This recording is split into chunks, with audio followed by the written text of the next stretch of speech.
ગીર સોમનાથ જિલ્લાની પ્રજા વતી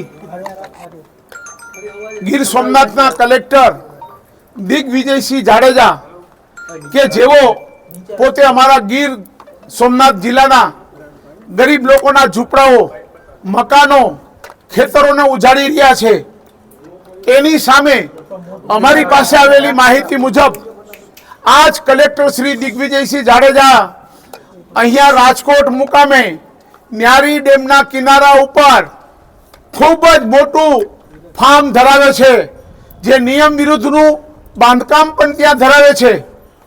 અને આ બાંધકામની રજૂઆત કરવા માટે અને આ ન્યારી ડેમના સ્કેચમેન્ટ એરિયામાં આ મકાન બાંધી શકાય કે કેમ, આ ફાર્મ હાઉસ બનાવી શકાય કે કેમ, એને અમે નિયમ મુજબ એમની સામે પગલાં લેવા માટે અહીંયા રાજકોટ કલેક્ટરશ્રીને રજૂઆત કરવા આવ્યા છે અને અમે લેખિતમાં પણ અમને ફરિયાદ આપી છે. આજ અમારા દિગ્વિજયસિંહ જાડેજા સાહેબ આ રાજકોટના નિવાસી છે.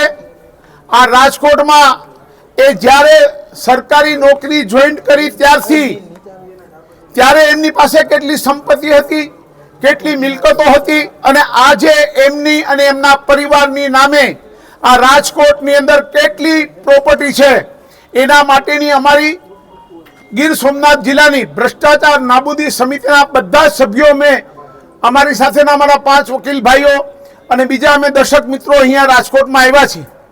આજે અમે અહીંયા રજિસ્ટ્રારશ્રી સ્ટેમ્પને અમે વિનંતી કરવાના છીએ કે આ દિગ્વિજયસિંહ જાડેજાના પરિવારની નામે ચાલતી આ રાજકોટની અંદર કેટલી મિલકતો છે, એ મિલકતોમાં પણ મારે ધ્યાનમાં ઘણું બધું આવ્યું છે.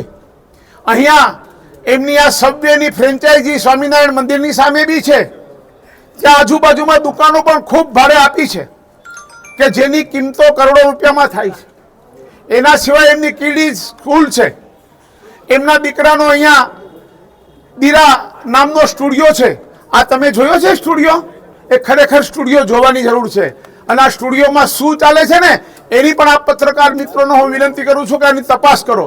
અને અમે લોકો આજ કલેક્ટર શ્રીની સામે જ્યાં સુધી પગલાં નહીં લેવામાં આવે ત્યાં સુધી અમે સતત રજૂઆત કરતા રહીશું અને લોકોને જાગૃત કરતા રહીશું.